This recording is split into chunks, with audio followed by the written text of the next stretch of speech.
नमस्कार दोस्तों, अब हम बात करेंगे पिछले हफ्ते एग्रीकल्चर कमोडिटीज़ में किस तरह का मूवमेंट रहा और आने वाले हफ्ते में किस तरह का ट्रेंड हो सकता है। अगर हम स्पाइसेस की बात करें तो यहाँ पर जीरे में हमने एक पॉजिटिव ट्रेंड आप बनते हुए देखा। ऑलमोस्ट 2.25% के गेंस बनते हुए देखे और जीरा करीबन 14,300 के स्तर पर बंद होता हुआ दिखाई दिया। अगर हम टर्मरिक की बात करें तो टर्मरिक में करीबन 5.09% के वीकली गेंस बनते हुए देखे और टर्मरिक करीबन 6,114 के स्तर पर बंद होती हुई देखी गई।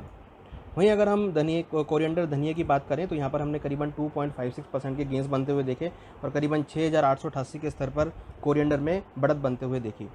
तो यहाँ पर अगर देखें तो स्पाइसेस में काफ़ी अच्छा मोमेंटम रहा, क्योंकि यहाँ पे जिस तरीके से एक्सपोर्ट डिमांड बढ़ी है और फेस्टिवल डिमांड की वजह से जो डिमांड यहाँ पर आई है, डोमेस्टिक डिमांड बढ़ी है, उसकी वजह से भावों को सपोर्ट मिलता हुआ देखा गया है। लॉकडाउन में ढील देने की वजह से, लॉकडाउन ओपन होने की वजह से जो इंडस्ट्रियल डिमांड है वो यहाँ पर बढ़ी है, जिसकी वजह से हमने स्पाइसेस में तेज़ी बनते हुए देखी है। आशा करते हैं कि आने वाले समय में भावों में ऐसी तेज़ी रहेगी। अगर हम जीरे की बात करें तो एक्सपेक्टेड है करीबन 14,800 तक के लेवल जीरे में देखे जा सकते हैं, 6,400 तक के लेवल टर्मरिक में देखे जा सकते हैं और कोरिएंडर में हमें लगता है कि करीबन 7,200 तक के लेवल टर्मरिक में देखे जा सकते हैं। तो यहाँ पर बाय का ट्रेड आप यहाँ पर देखा जा सकता है।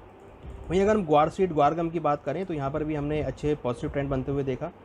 ग्वारगम में करीबन 2.15% के गेंस बनते हुए देखे और ग्वार सीड की अगर बात करें तो यहाँ पर भी हमने करीबन 0.12% के गेंस बनते हुए देखे।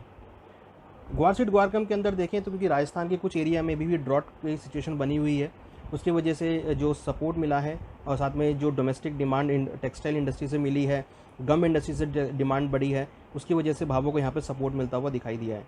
हमें लगता है कि आने वाले हफ्ते में और आने वाले समय में ग्वार सीड ग्वारगम में ट्रेंड पॉजिटिव रहेगा और एक्सपेक्टेड है ग्वारगम के भाव करीबन 6,800 को छू सकते हैं और ग्वार सीड में करीबन 4,400 तक के लेवल देखने को मिल सकते हैं। वहीं अगर हम चने की बात करें तो चने में हमने करीबन 8.97% के गेंस आते हुए देखे और भाव करीबन 4,799 के स्तर पर बंद होते हुए देखे गए। पल्सेस की अगर बात करें तो यहाँ पर हमने काफ़ी अच्छी डिमांड बनते हुए देखी है। जब से सरकार ने गरीब कल्याण योजना में चने को ऐड किया है, पल्सेस को ऐड किया है, तो हमने काफ़ी अच्छी डिमांड पल्सेस की यहाँ बनते हुए देखी है। पल्सेस का जो ट्रेंड है वो हमें यहाँ पर पॉजिटिव लगता है। सभी दालों के अंदर एक हमने तेज़ी का ट्रेंड बनते हुए देखा है। एक्सपेक्टेड है कि चने के अंदर आने वाले समय में एक पॉजिटिव ट्रेंड बन सकता है और चने के भाव 5,000 के लेवल को छू सकते हैं।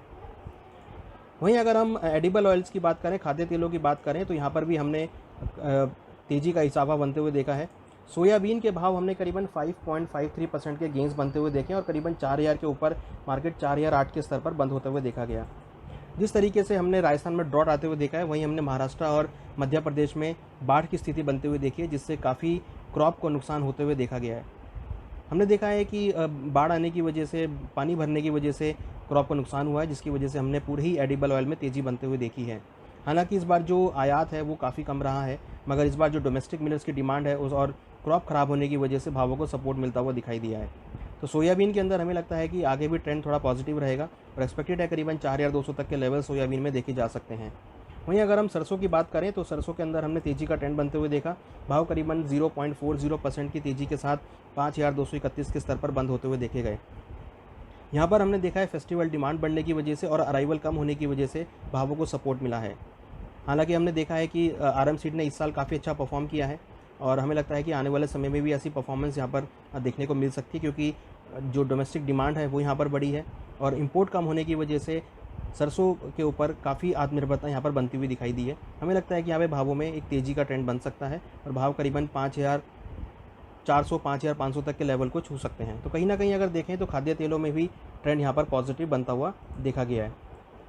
वहीं अगर हम कपास की बात करें, कॉटन पैक की बात करें, तो यहाँ पर हमने इजाफा होते हुए देखा है। कॉटन पैक के अंदर हमने भावों में एक तेज़ी का ट्रेंड बनते हुए देखा, क्योंकि जिस तरीके से हमने US के अंदर स्टॉर्म्स बनते हुए देखे हैं, उसकी वजह से कहीं ना कहीं जो कॉटन की क्रॉप है उसको US के अंदर एक नुकसान होते हुए देखा है, जिसकी वजह से इंटरनेशनल मार्केट में ही हमने काफ़ी अच्छी तेज़ी कॉटन के भावों में बनती हुई देखी है। तो उसका असर डोमेस्टिक मार्केट में रहा है और हमने देखा है कि कॉटन के भाव करीबन 17,300 17,400 तक के लेवल को छूते हुए देखे गए हैं।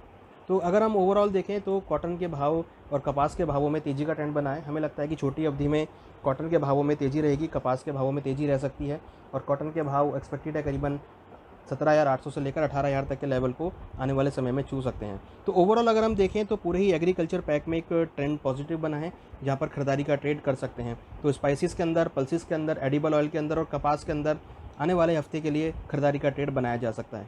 आशा करते हैं आपको इस कमेंट्री से ज़रूर उपयोगी होगी आपके लिए। So thank you very much, thank you.